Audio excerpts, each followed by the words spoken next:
Hello guys, tasty ആയിട്ടുള്ള ഒരു പീച്ചിങ്ങ പരിപ്പ് തോരൻ്റെ റെസിപ്പി കണ്ടാലോ. അതിനായിട്ട് ആദ്യം തന്നെ ഞാനൊന്ന് പരിപ്പ് വേവിക്കാൻ വെക്കുന്നുണ്ട്. അതിലേക്ക് 2 കഷ്ണം ചെറിയ ഉള്ളിയും പച്ചമുളകും കൊണ്ട് ഇട്ട് കൊടുക്കുന്നുണ്ട്. പരിപ്പ് നന്നായിട്ട് വെന്ത് വരുമ്പോഴത്തേക്ക് അതിലേക്ക് ആവശ്യത്തിനുള്ള ഉപ്പും മഞ്ഞൾപ്പൊടിയും കൂടെ ചേർത്ത് കൊടുക്കുന്നുണ്ട്. അതെല്ലാം കൂടെ നന്നായിട്ട് വെന്ത് വന്നതിന് ശേഷം അതിലേക്ക് ചെറുതായിട്ട് അരിഞ്ഞു വെച്ചിരിക്കുന്ന ചതുര കഷ്ണങ്ങളായിട്ടാണ് ഞാൻ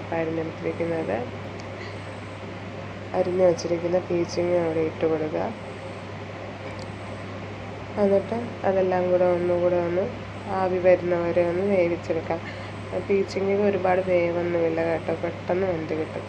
അപ്പം നമുക്ക് ഇതെല്ലാം കൂടെ ഒരു വെന്ത് വരുന്ന സമയം കൊണ്ട് നമുക്കിതിലേക്കുള്ള അരപ്പ് തയ്യാറാക്കിയെടുക്കാം.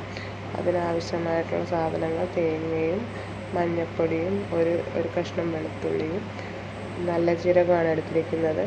അതിനുശേഷം നമുക്ക് ഒരു ചീനച്ചട്ടി ചൂടാക്കാൻ വയ്ക്കാം. അതിലേക്ക് ആവശ്യമുള്ള എണ്ണ ഒഴിച്ച് കൊടുത്തതിന് ശേഷം എണ്ണ ചൂടായി വരുമ്പോൾ നമുക്കതിലേക്ക് കടുകിട്ട് കൊടുക്കാം.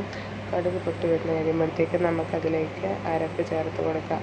അരപ്പിൻ്റെ പച്ചമണം മാറി വരുമ്പോഴത്തേക്കും നമുക്കതിലേക്ക് വേവിച്ച് വെച്ചിരിക്കുന്ന പീച്ചിങ്ങയും പരിപ്പും ഇട്ട് കൊടുക്കാം.